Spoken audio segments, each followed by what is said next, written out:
M0FXB Hamtech, welcome to my channel. I was asked a question, digital or analog radio, which one will get me more contacts? And it's a very good question, isn't it? So on the left we've got the ICOM 52, VHF, UHF, airband, marine band and D-Star digital. So you can connect it to a hotspot, and anyone else that's connected to a hotspot via the internet, and you're going to get thousands of contacts. But if you look on the right hand side, we've got the ICOM 7400, and if you turn on your HF radio with your long wire and you are on when the conditions are busy, you have unlimited contacts because every part of the band is busy, and I've seen this so many times and so often. So it's a real hard question to answer. What I know is that thousands and thousands of ham radio operators have got digital radios like the Yaesu FT5D, the ICOM 52. Let's say an all mode one is the Yaesu 991, which also has C4FM, which is a digital contact. The basics are that with a digital radio, there's hardware already built into the radio that can connect you to the internet via possibly a repeater or what we call a hotspot, which is a small box in your home that connects you to your broadband router that then connects to all these systems that are digitally connected. But if you look at the ICOM 7400, which is an analog radio, there are boxes that are made that will interface, like an all-star box, interface your radio with the internet.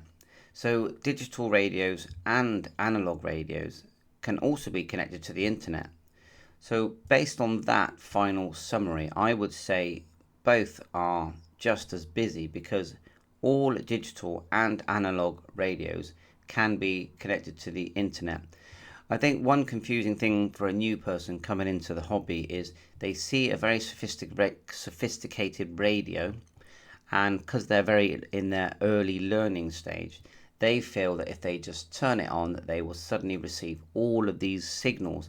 But no, you won't. You do need to be near a signal that's coming to you, whether that signal is digital or analog. So then there's a learning process of, well, what's the difference between a digital or analog radio? And this is where you could consider applying for, in your country, in the United Kingdom, you'd go to the, say, RSGB in your country for your foundation learning license, so your beginner ham radio license, because this is really going to start to teach you the basics of that question.